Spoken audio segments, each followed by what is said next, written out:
Hi everyone, my name is Alyas Karmani. This is a seminar on preventing youth violence and what we call child criminal exploitation.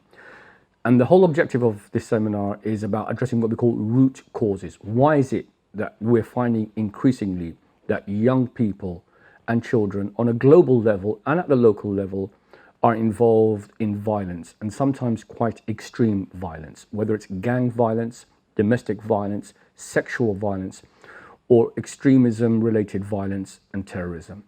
This is a phenomena, unfortunately, that we see increasing on a global level, whether it's children involved in conflict as child soldiers, which is young people and children who are recruited into extremist groups such as ISIS or Boko Haram or Al-Shabaab or other violent extremist groups in the extreme far right, and then see violence as something which is legitimate to perpetrate.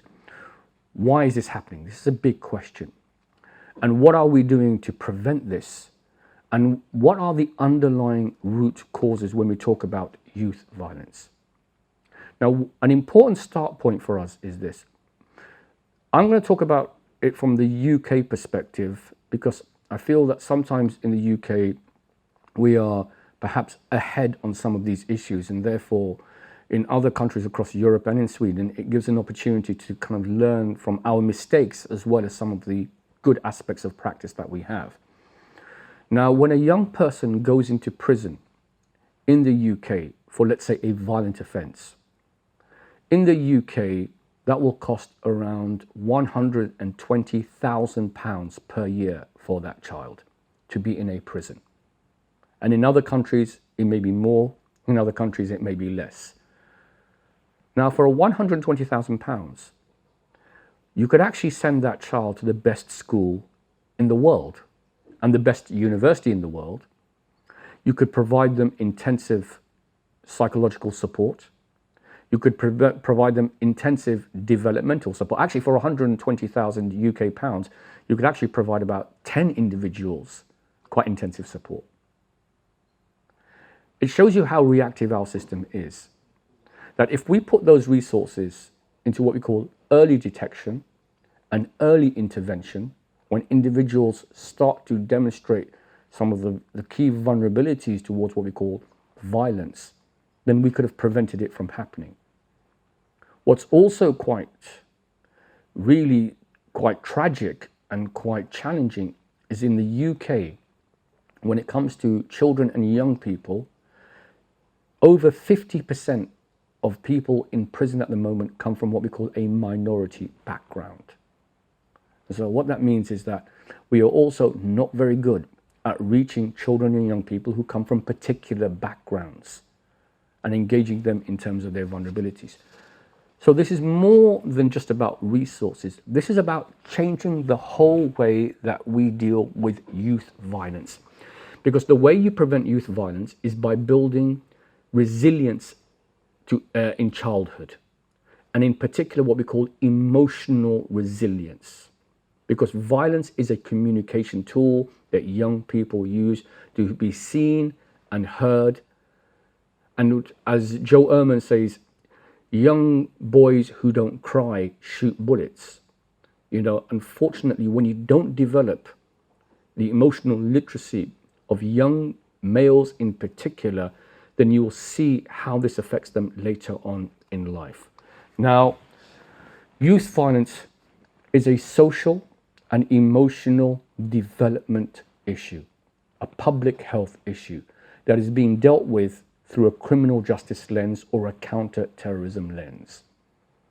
See, when you deal with it through a counter-terrorism or a criminal justice lens, what you're dealing with is just the violence and not the root causes.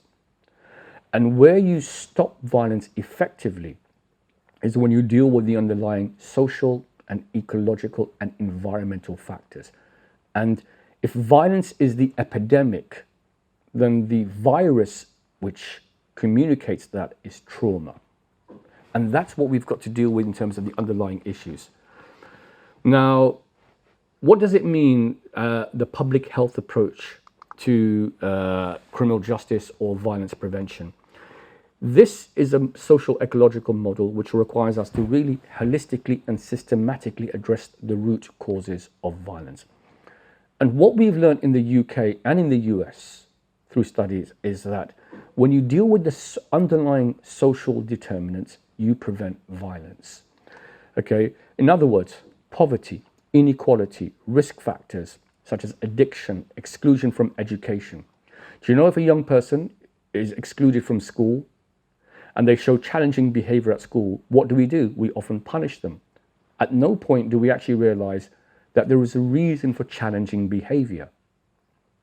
And you know what's interesting is this, that the Minnesota longitudinal study, which is a very extensive study, identified that you could predict to almost an 80% predictability at the age of 15 what will happen to a young person based on the first 3 or 4 years of their lives. And what they found was that children who went through adverse childhood experiences, where they were in homes where there was violence, addiction, where there was trauma, where there was, horrific experiences taking place, had a direct effect in predicting what happened at the age of 15. So the research is actually quite amazing on this. So when children get excluded from education, when children are playing truant, when children are not going to school, when children are showing challenging behavior, when there's discrimination and domestic violence, the global figure is 1/3 of children live in homes where there is domestic abuse. That's either physical violence or emotional abuse taking place. That's in Sweden as much as it is in Somalia, as much as it is in Argentina. 1/3 of families, 1/3 of children grow up in households where there is domestic violence, where they experience violence from adults. That's terrifying. And that in itself creates a cycle of violence, which you can't expect will be broken unless we intervene. How can you expect a child and a young person who grew up in a violent home, who sees violence on the streets, on social media, in gaming, and then, his normative group as well also have had a similar experience, to become self-aware and break the cycle of violence? You can't expect it to happen. So, where we find unemployment, where we find homelessness, where we find poor housing, these are the life experiences which make children in particular vulnerable to the drug dealers, to the individuals who prey on them, okay, and are able to then obviously channel them into a violent lifestyle. So we've got to deal with the underlying issues. In the UK at the moment, we have something called the Violence Reduction Units, which is a new approach by the government to actually develop what we call multi-agency teams that don't just deal with the criminal aspect of it, but deal with all of the underlying factors. And when they've dealt with all of the underlying factors, what they found is that they've actually meaningfully broken the cycle of violence. And it was all based on what we call the Glasgow Study. Glasgow, which is the largest city in Scotland, had in the UK one of the highest levels of knife-related crime and violence. And this was significantly reduced by taking a public health approach, dealing with, like I said, all of the underlying reasons rather than reacting to those. And tragically, children and young people are inflicting violence every day, across Europe on a global level. And a lot of them fall what we call under the radar. And what I mean by that is a lot of our initiatives are only geared up to dealing with young people when they come onto our radar, when they become visible to us because they've committed crimes and offences. So their vulnerabilities don't become evident until much later on. We've got to become much more, create what I call spaces where those children and young people who are highly vulnerable, okay, we can identify much more proactively. And they don't go under the radar. And they are not individuals who are invisible to us, but rather we see their visibility. Now, before I go into how we develop emotional resilience and create what we call safe spaces for young people to actually talk about the challenges that they have, I want to talk about how we deal with violence. It's James Gilligan, who was a psychiatrist in the American penal system for 30 years. He's written a book called, Around Violence and the Epidemic of Violence. And what he talks about is that for the last 4,000 years, we've been trying to prevent violence, and we want to diminish its scale and its intensity. And the way we do it is by labeling as evil and wicked. And people who then commit violence, what we do is we punish them. And this is us administering justice. So that's our approach for the last 4,000 years. It's basically what we call, a model which is based on justice and morality. Okay. This model, however, has resulted in the fact that the last century has been the bloodiest in all of human history. More human beings have been killed in the last 100 years than have ever been killed before. Actually, than all other centuries combined. If we look, for example, at just the Second World War, we're talking about 70 million people. You can't even imagine the level of people who died as a result of that. So what it means, our current moral and legal approach, which hasn't changed in this period, is just not working. And what we do is this: when someone commits an act of violence, we retaliate with more violence. We also create what we call an escalation of the frequency of violence and intensity. And this has created a situation where we as a human race currently now have the technological capability to kill every single person on Earth. So we are the only species in existence at the moment that can bring about its own extinction. So it just shows you how violence is actually something which defines our societies. And in fact, history is a history of violence. And when I talk to a lot of young people, I talk to them about not being violent, and I say, look, on a global level, there is horrific violence that's perpetrated by leaders around the world. And then in terms of media, in terms of their own experience, there is a daily reality of violence. We've got to create a new way of dealing with issues around violence. I'll give you a simple example.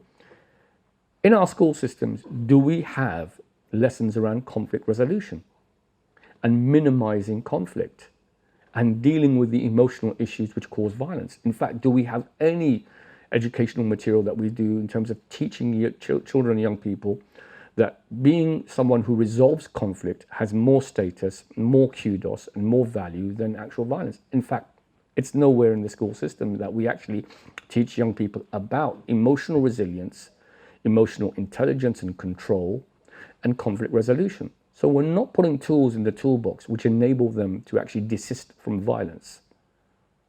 And then that becomes a communication tool. So we need to change the way that we've been doing things for the last 4,000 years. And this is about restructuring and rethinking the way that we actually prevent violence. So a lot of us have probably heard the statement from politicians, tough on crime. And they might also say tough on the causes of crime. But the reality is most of them are just tough on crime, and they don't actually deal with what we call the causes of youth violence and the causes of crime. And a lot of this, I've identified as what I call the Decade of Narcissism. We've just come out of an interesting decade.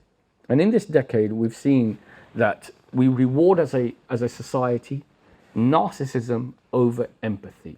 And what that basically means is that narcissism is a whole approach whereby individuals are self-centered, can only see the world in their own image, according to their own needs, according to their own perspectives, rather than seeing the needs of others and responding to the needs of others. And this isn't just at an institutional or a governmental level or a societal level. This comes all the way down to the individual level, that young people are so desperate to be liked on social media, and they are so desperate that, not to be rejected, not to be seen as outsiders. And it's really important that what we do is we provide a, more empathetic kind of social environment rather than the narcissistic paradigm that individuals have. And from that kind of narcissistic paradigm, what we have is what I call the narcissistic wound. This is where young people feel profoundly detached and emotionally absent from family, from society, from a whole range of it. There's also what we call the transference of trauma, where they have experienced traumatic events in their lives, and that sometimes there's also a transference of that from other family members. If you don't meet the emotional needs of children in childhood, and in particular males, then you see the lifelong consequences of that. You know, if you look at the main cause of death for males from the age of 18 to 45, it's suicide. And this is a global phenomenon. You know, every year, close to 800,000 people across the globe complete suicide. They take their own lives, the majority of them being men. And when this occurs, what often happens is that people who are left behind and whose lives are also devastated by that will say, we never knew that he was going through this. We never knew that it would go to this point. And that shows the fact that, you know, we're never really creating an environment where we understand the underlying issues. So we need to deal with these emotional issues at childhood. And there is really a need to create spaces where there is love and compassion and connection. And really in particular what we call unconditional positive regard, where people feel that their self-esteem is truly being nurtured and being valued. So we are seeing, unfortunately, unprecedented levels of what I call youth violence, a normalization of violence, and more extreme levels of violence where perpetrators and victims are both, you know, children committing violence against other children. And it could be knife crime, it could be extremist violence, it could be sexual violence, you know, and that's the unfortunate reality of what's taking place at the moment. So violence has become a communication tool for young people. As I said, a way of being heard, a way of being seen. And if we do not develop the emotional intelligence and conflict resolution skills of young people, then conflict becomes something which, you know, becomes a go-to for individuals. So violence is nothing other than what we call unprocessed grief. You know, it's a way, as I said, people express the issues that they're going through. Dr. Luke Sullivan says, if we don't develop boys and their emotional skills when they're young, and so if they do come face to face with mental health problems, they struggle. And that's why it's important that we create that. What's also interesting is that if you come from a minority background, then the first time that you even access the mental health system is when you are in the criminal justice system. And that means that we are not dealing with things proactively and early on. So at what point, one of the key questions that I want people to think about is this, the continuum of what I call visibility. When do you become visible to, you know, agencies when you are going through difficulties and problems in your life? And if you come from, let's say, a minority background or in a background where you are more excluded, at what point do people actually engage with you? Okay, is it at the onset where we have what we call proactive early intervention? Or is it at the crisis stage where we react? And then for the way that we react is obviously through criminal justice or through, like I said, crisis intervention, where obviously, you know, there are more punitive measures that we engage in. And why is it that individuals in particular who are going through such difficulties don't engage us as agencies? You know, if we are not able to provide the safe space for individuals to feel that they can truly connect with us and engage with us and have their needs met, then they will never engage with us. That doesn't mean that they're going through problems. It means that we are not creating the environment where they feel they can connect with us, and they are invisible to us, and they only become visible to us when they meet our parameters, our diagnostic assessments, or when they meet our needs as service providers. And this in itself is narcissistic, because what it means is that we are not trauma-informed and we are not child-centered. Because if we are looking at it from the perspective of the child and empathy and humility for the child, then what we are able to do is engage them in their space, recognize their vulnerabilities, and create the tools which enable them to be visible to us far earlier on. They become visible to their peers, they become visible to their families, they become visible to within school, perhaps. They become visible, you know, in a whole range of spaces. And often when it comes to what we call the mainstream agencies, mental health services, social services, police, criminal justice, they only become visible to us much later on.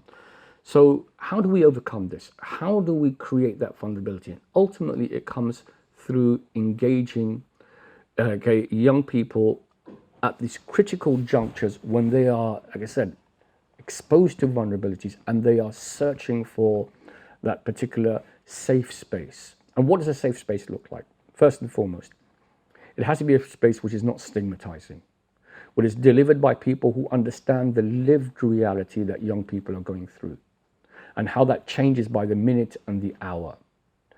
And they also can empathize because they perhaps have had a similar lived experience to them, so they have credibility. It's not associated with police or with social services or with other agencies, but it's something which is neutral, it is discreet, it is non-stigmatizing, it's non-criminalizing, it's non-judgmental. It's not there to label, but it's there to provide a safe, compassionate, understanding, caring environment where young people can then disclose their inner lives, the difficulties that they've gone through. And the disclosure is so important. If you're finding that people are not disclosing to you the difficulties that they're going through, it means that your the space that you provide them is not physically and emotionally safe for them to do so, which means that you never address root causes. Now, when I speak to young people, one of the things they say repeatedly is that we just do not have access to these safe spaces. They're just not there available to us. And as a result of that, they will go on to what we call far more riskier spaces. That we push them into, if we don't provide those safe spaces, then they're going to be pushed to other spaces where individuals who are not there to safeguard and protect them can exploit them. And one of them obviously is the online space. The online space provides obviously a place where individuals feel that they can connect and people are present and available to them. But obviously there are high levels of risk in terms of how exploitation can take place within that particular space. So another really important space for individuals to understand is what I call the headspace. Okay, the headspace is what's really going on an emotional level with individuals. And the Headspace tool that I've developed is a tool which helps young people to kind of vocalize and express the links between their emotions and their feelings and their behavior and how it's affecting them. And it really gets us to kind of disclose that inner life that they're going through. A lot of individuals going through emotional distress and trauma will never disclose that, down to issues around shame or stigma, but also because they know that sometimes it will disclose about elements of abuse and neglect that they have experienced, sometimes often from the family.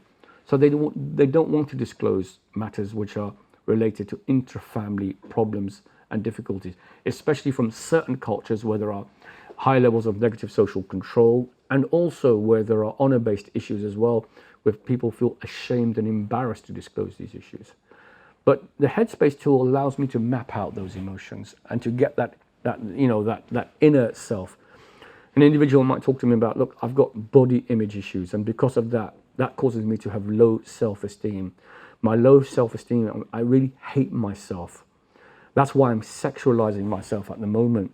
It's because of the need for happiness. I'm crying all the time because of my loneliness.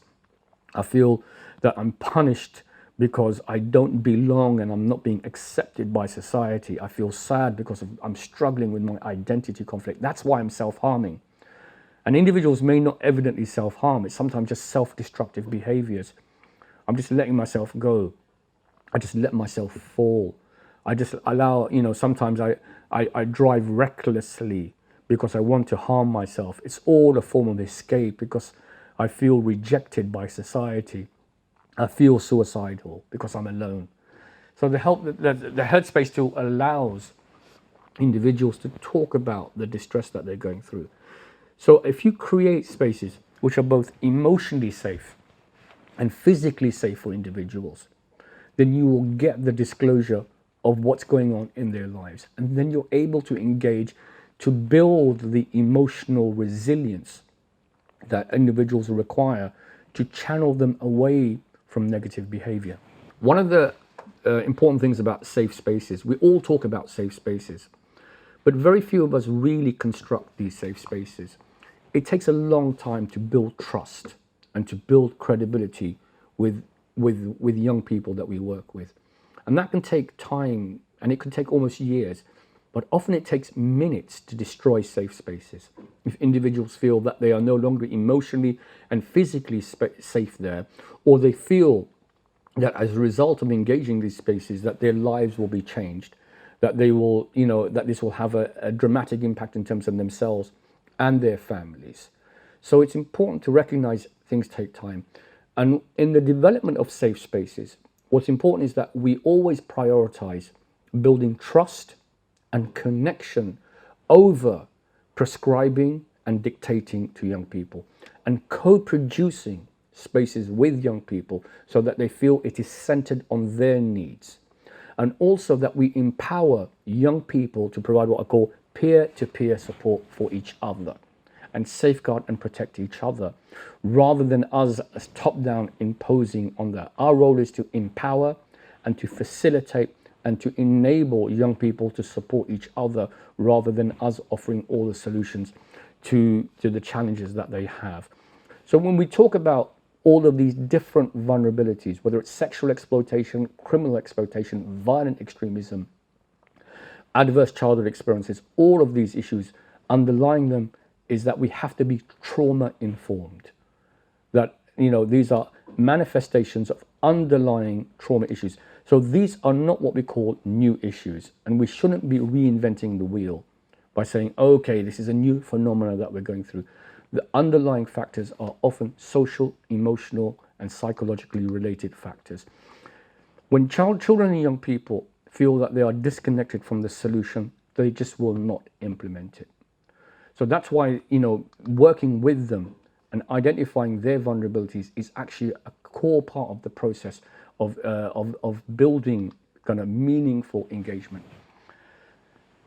Now, when we look at children here in Malmö, in Sweden at the moment, what we'll identify is that what are the big risk issues for children and young people at the moment?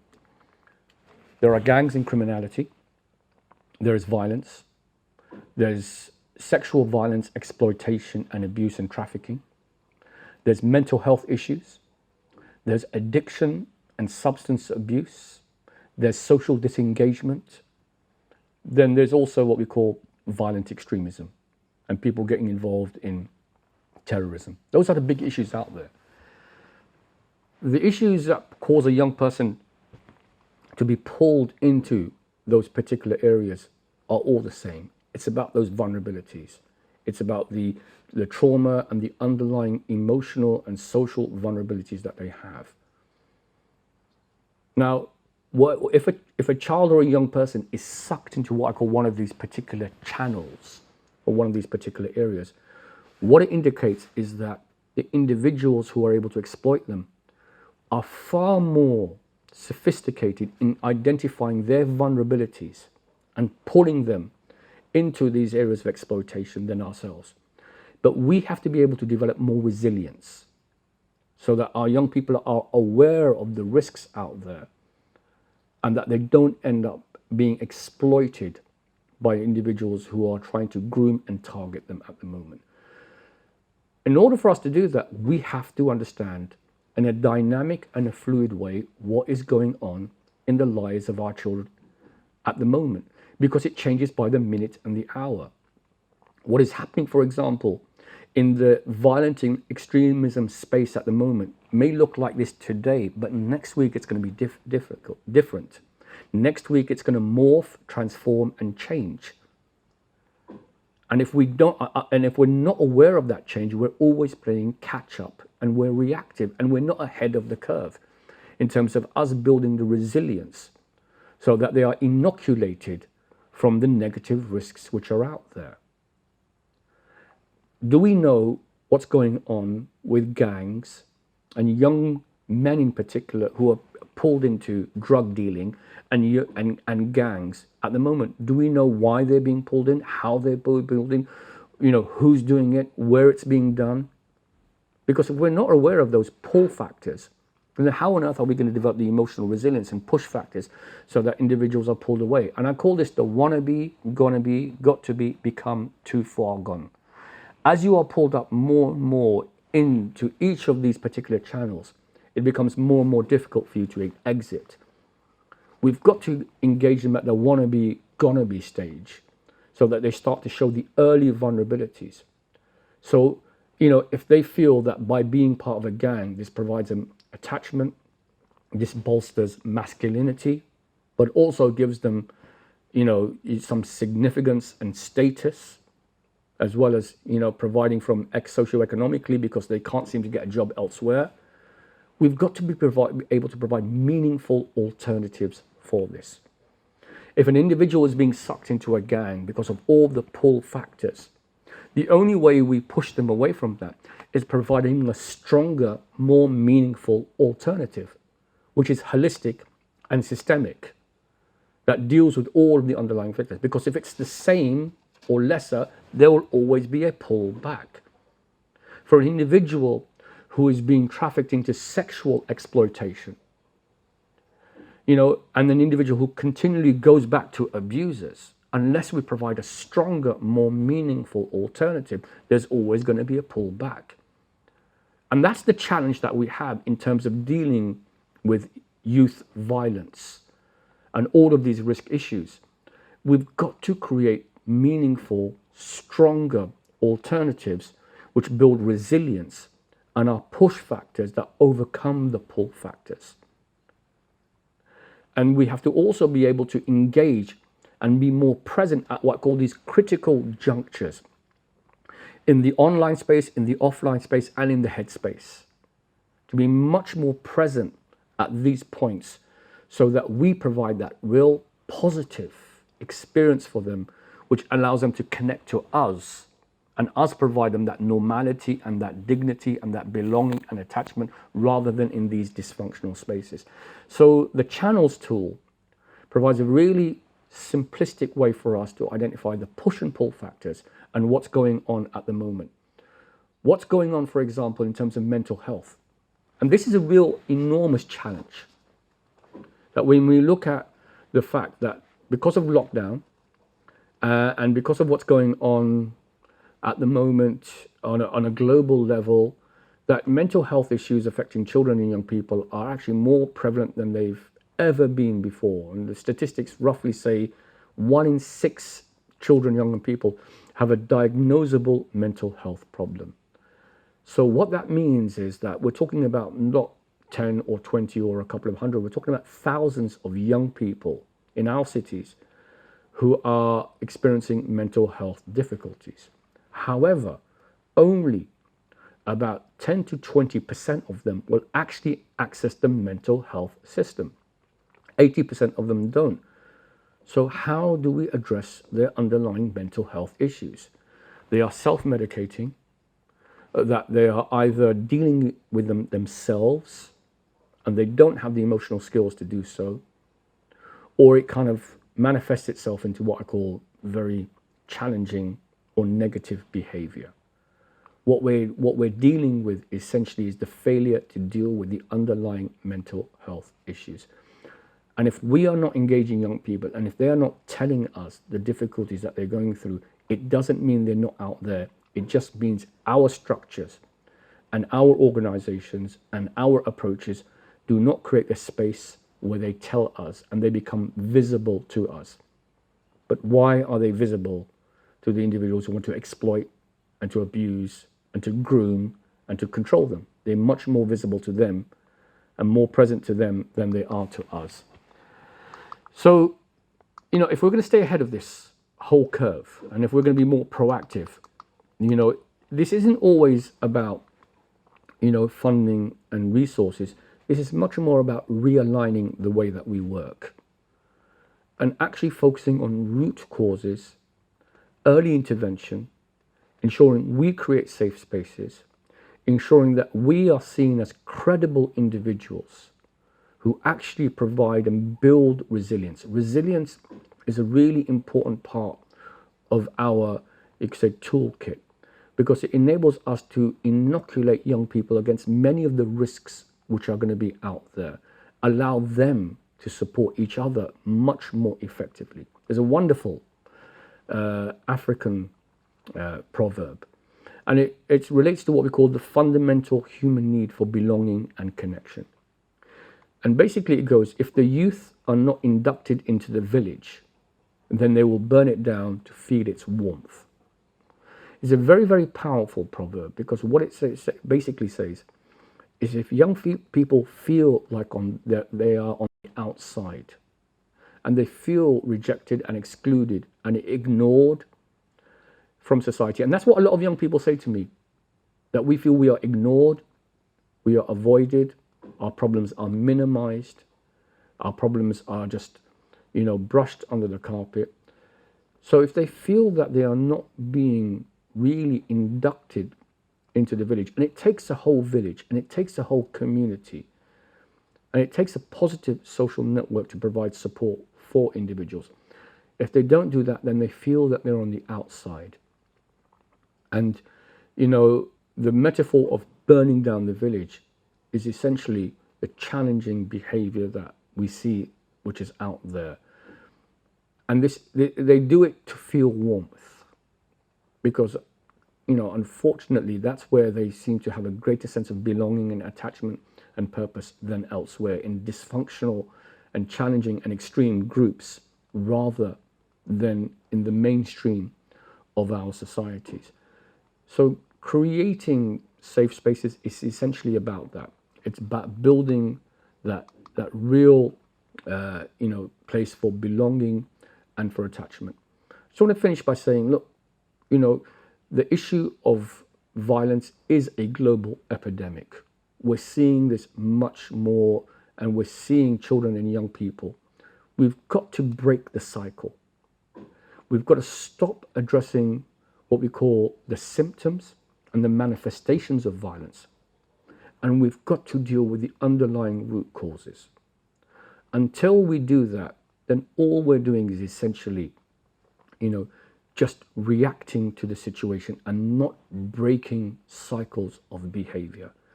And when we really create structures and methods and tools which deal with it through early intervention, then we don't see these problems manifest themselves later on in life. And that's how we really prevent youth violence from becoming a bigger epidemic and a intergenerational problem that's then just transferred from one group to another group to another group. We have to break cycles of violence. Now, when we talk about this particular area of work, people think, do I have to be a psychologist or a social worker or an expert to build emotional resilience in children? No, it's just about what I call the 3 C's. The most powerful way that we connect with young people is first with compassion, that we genuinely care about young people, that we have that real concern for them and that empathy for them. The next is what I call connection, that we build a meaningful connection based on understanding their lived reality by creating spaces where they talk about their experiences and they disclose that, and we maintain that in confidence, and we actually value what they're saying rather than minimize it or reject it. That we actually listen and understand what's going on rather than impose our views. And the third thing is continuity, that we maintain that stability over the long term. I don't come into the life of someone whose life is already unstable. I jump in and I jump out and thereby add more instability. But rather I maintain as a constant over a long period of time. So the 3 C's are really important: compassion, connection, and continuity. And every individual can provide that. You don't have to be a specialist, trauma-informed practitioner to do that. But you have to, any individual who connects on a human level with individuals. And I always talk about my own experience of a wonderful and amazing teacher that I had when I was 13 and 14. She saw that I was quite angry and frustrated, and I was carrying grievances and I was carrying emotional problems. And she saw that, and she just provided that real compassionate support for me and just listened to me and said, I can see that you're angry, but why don't you use art? And why don't you use creativity as a means to express your feelings? She was just emotionally available and present for me at a time where I really needed a mature adult to talk about the distress that I was going through. And that has such a powerful impact. That has such a powerful process to be emotionally present and available when no one else is prepared to give you time, or no one actually takes you seriously, or no one values what you're going through. And then to always be able to go back to that person and continue that dialogue is really powerful. It's really distressing and destabilizing when a child or a young person discloses their life story and then that person disappears. And then they have to disclose it again. And they have to tell their life story again to another person. It almost becomes a sense that it just adds even more despair to the individual. So a simple yet highly powerful way for every individual to take responsibility for all of our children is through compassion and through connection and through maintaining the continuity of that. Now, one of the most important things I always say is that whenever I work with my teams, and one of the projects I used to run was called Street UK, which was a gang project in London. Whenever we were talking about young people, I always say, our young people, my young people, they are mine. I would always refer to them as our children. And this is a very important aspect of building the connection. Because what this really means is this: I'm not seeing as children as those, them, their, or others. I'm not othering them. I'm not seeing them as different children. And I'm not also subscribing to an approach around privilege, whereby somehow my children are more privileged than those children. It's really important that we take an approach where we say, our children, my children, they are mine. Because then you recognize the only way you protect children in society is by protecting each and every single child out there and giving them the value and the respect and the dignity that they want in their lives and really connecting with them on a human level. So this is something that every single one of us who has a responsibility as a carer of children can do. It's not always just about being a specialist trauma-informed practitioner, but just someone who cares. So safe spaces exit young people from risk issues. If you want to minimize youth violence, then a very, very powerful way we can do that is that when a young person has what I call an emotionally available adult in their life, that they can talk to about everything that they're going through, all of the experiences that they have, they can offload onto that individual, and that person is able to mentor them and to guide them and help them to navigate, going through, for example, teenage years, and help them to navigate the difficult challenges that they will have. That actually minimizes something like 80% of issues. Now, it might seem like a simplistic solution, but it actually works, to have that individual so that you can say, look, what do I do if someone offers me drugs? What do I do? I'm in this very risky situation. I'm being exposed to these particular ideas. That child and young person feels confident in talking about the difficulties that they're going through with that emotionally present and available, mature adult. It's very, very powerful as a tool. So safe spaces exit young people from risk. And a safe space, as I said, it doesn't have to be actually a physical space. It's a relationship as well. One of the ways that I describe a safe space, it's a space where you feel that you're only a stranger once. And what that means is that after that, you actually feel part of that space. You really value that space. If you can create a place where an individual, after a very, quick experience, feels a total ownership and a belonging and an attachment to that space, what do you think is going to happen is, People will want to maintain their involvement and their connection with that space. So what does it look like? Where I belong and I feel I can be myself without control issues, without having to conform to various kind of norms, but having my own way to express myself and actually be myself.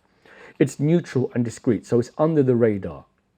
So that allows me to obviously feel that, my privacy is being respected and maintained, that it's not going to be something which is going to add to my, you could say, embarrassment or stigma. It is non-stigmatizing, so there are no labels or boxes. People are not being, like I said, assessed, and there are no preconceived notions, there are no prejudices, as not associated with police or social services. Because obviously if individuals feel that by talking then, this is going to be reported to others, then of course they're unlikely to open up. So it's got to be a non-criminalizing space. There's got to be confidential reporting. It's got to be supportive, compassionate and caring. And people who are working with them have to be credible there. And that means that they understand their lived reality and they understand what's going on in their lives on a daily basis. They get it.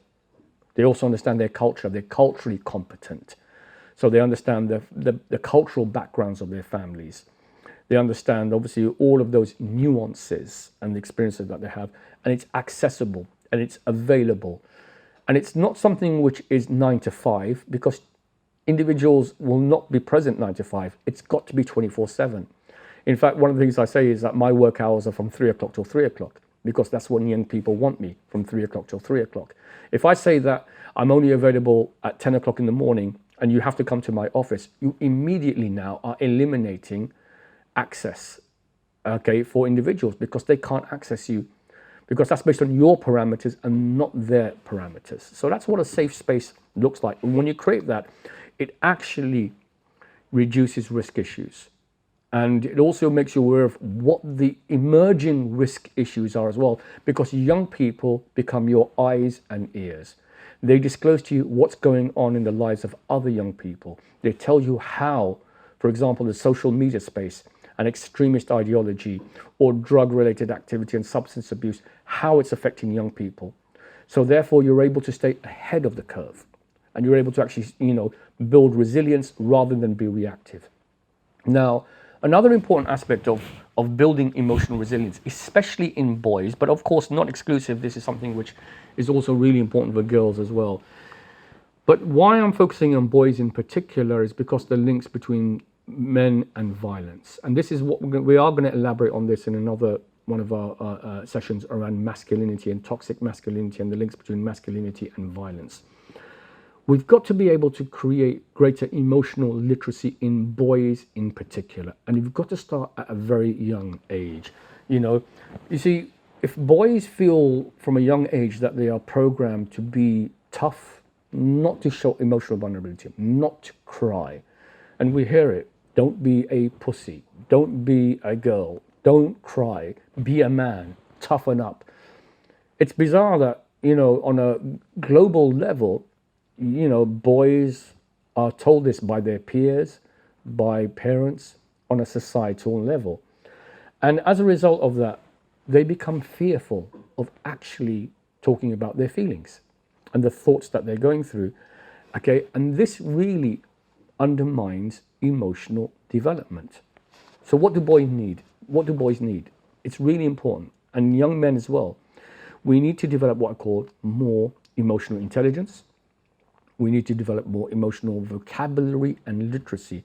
And that means the safe space is a place where we talk about our feelings and we feel comfortable in talking about those feelings and experiences. And these are really the most powerful disclosures I have.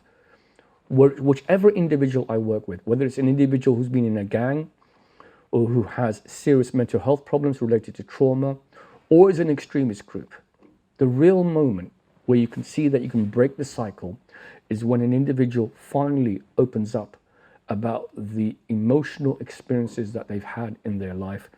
They can talk about their feelings, okay, without a sense of shame and without self-hate and without it feeling that it undermines their self-worth and their self-esteem.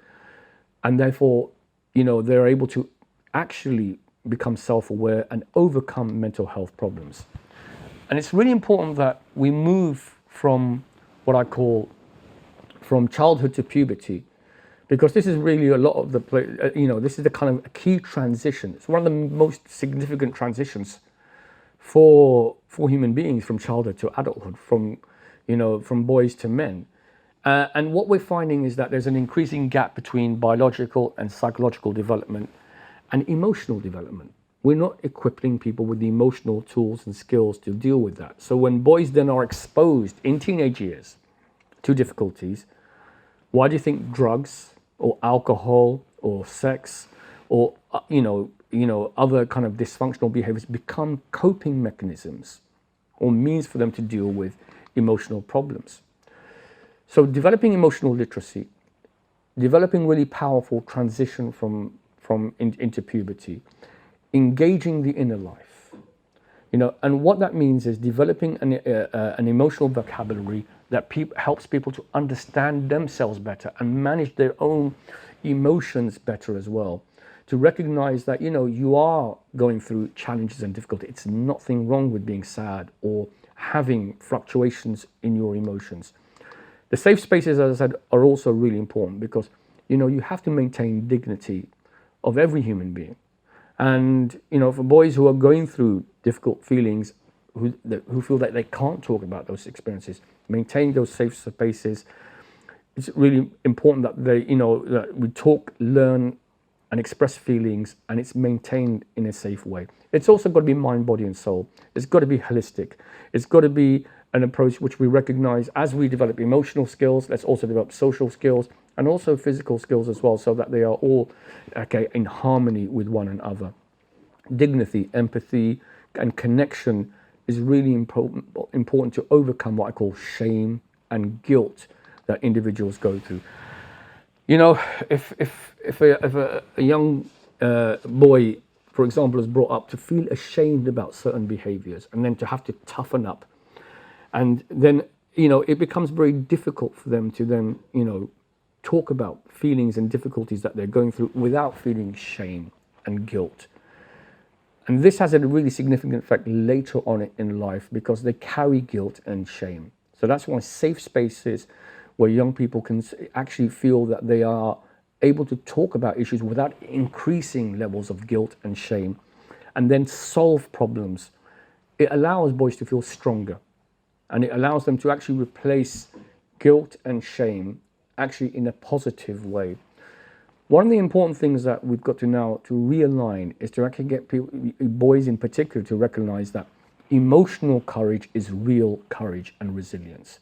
To actually reward individuals who talk about their feelings, and not the opposite, which is to keep feelings in, to suppress them, to control them, and not to cry. In fact, teach boys that emotional courage is real courage, because it's the courage which is able to overcome fear and societal fear, and also to accept that it's okay to be vulnerable. There's nothing wrong with that. Reward empathy. Now, again, in the kind of socialization process, somehow, empathy and compassion and concern, almost become associated with as feminine attributes. But who says they are not masculine as attributes? So it's important to reward empathy and giving behavior and sharing behavior and supportive behavior amongst boys and males. Create opportunities so that they actually can display their natural capability for empathy and as caregivers. And then to really create what we call a win-win around that. It's almost like making compassion and empathy cool, and where status lies. Discipline, interestingly, is a word which comes from the word disciple, and it doesn't mean punishment. But for a lot of boys, sometimes discipline also always equates with punishment and punitive measures. But what real discipline is about is working with boys around building character and conscience, and not, like I said, punishing. And it helps them to solve their problems by making them disciples and aware of where problems lie, so that they're able actually to do their own kind of, overcome their own troubles and recognize their own emotional deficiencies and problems and create solutions for themselves. It's so important also that we have what we call positive male role models. A lot of young men will go through their lives having fathers who are either absent or who they wish were absent, or who are just not emotionally present or available in their lives. And then they may go through formative years, and the only role models that they have who are male are negative male role models who are just reinforcing a kind of almost a toxic masculinity. So when you model a masculinity based on emotional attachment, and really not on what we call being emotionally distant or guarded or coldness, but actually what we call intimacy, care, then boys will mirror that. When they see male role models who show care and attachment and love and concern, they mirror that. And when they see male role models that actually are the opposite, that are abusive, that are controlling, that are harsh, that are manipulative, unfortunately, they model that as well. We've got to provide access to much more positive male role models in the life. And there are two really powerful things in that relationship of mentoring and being a male role model, which is to show that real compassion. I love you. I genuinely care about you. And to reward behavior by saying, I am proud of you. These are two really powerful things that for a young person, a young male who is seeking attachment, has a really powerful impact. It's actually the same thing that, when an individual is in a gang and the leader in a gang will say the same thing, I'm really proud of you. And that becomes a very powerful way they connect with negative behavior. But we've got to use that in a more powerful and empowering way rather than in a negative and dysfunctional way. It's also recognizing there are many types of masculinity. It doesn't always have to be one model, the kind of, you could say, the commercial, social media, Instagram model around masculinity, where if you have to be highly sexualized, or you have to have a six-pack, or you have to wear the latest designer clothing, or you have to be emotionally, tough and you can't cry, and you have to be violent. No, there are many ways to express masculinity, and we should get away from what I call narrow definitions.